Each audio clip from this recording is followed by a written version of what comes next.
Pasukan perlawanan Hizbullah dari Lebanon melakukan sejumlah operasi penyerangan Rabu 23 Oktober 2024. Salah satu yang menjadi target serangan merupakan pangkalan Glilot dari unit intelijen militer 8.200 yang berada di pinggiran Tel Aviv.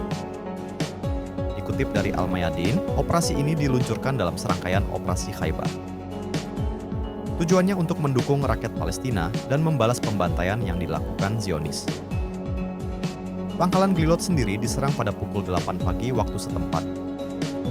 Sementara pukul 9:20, perlawanan menargetkan pertemuan tentara pendudukan Israel antara kota Adisa dan Raptirtin dengan sebuah rudal.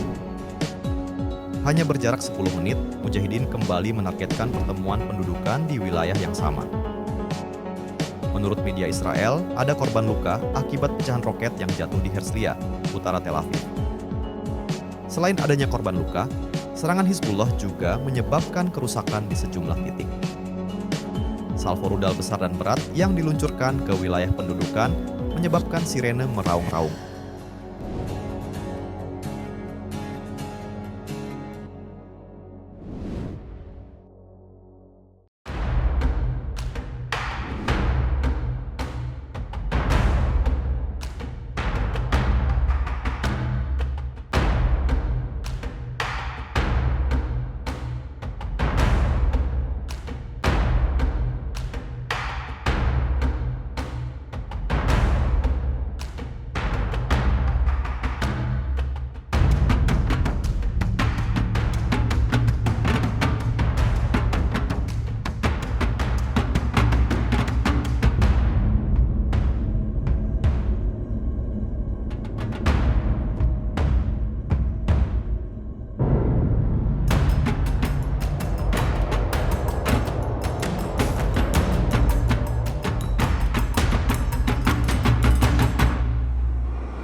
Download Tribun X sekarang, menghadirkan lokal menjadi Indonesia.